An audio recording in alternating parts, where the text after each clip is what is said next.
இன்றைய நற்செய்தி வாசகம் லூக்கா எழுதிய நற்செய்தியிலிருந்து வாசகம். முதல் அதிகாரம் 39 முதல் 56 வரை உள்ள திருவசனங்கள்.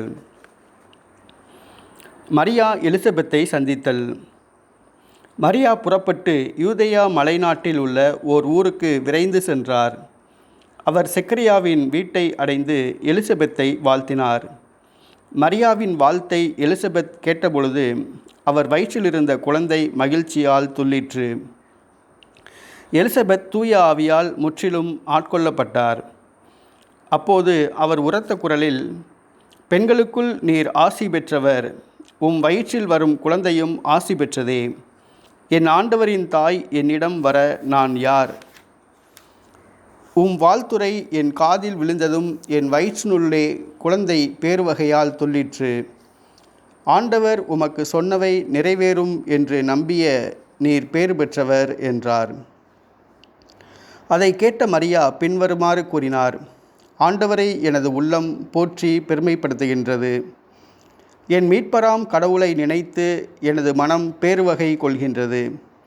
ஏனெனில் அவர் தம் அடிமையின் தாழ்நிலையை கண்ணோக்கினார்.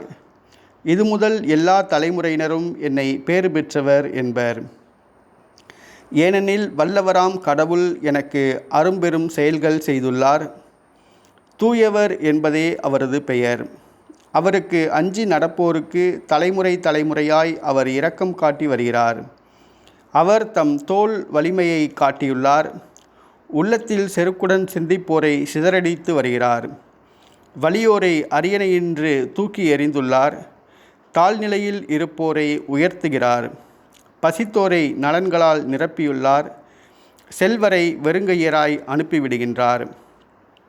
மூதாதையருக்கு உரைத்தபடியே அவர் ஆபிரகாமையும் அவர்தம் வழிமரபினரையும் என்றென்றும் இரக்கத்தோடு நினைவில் கொண்டுள்ளார்.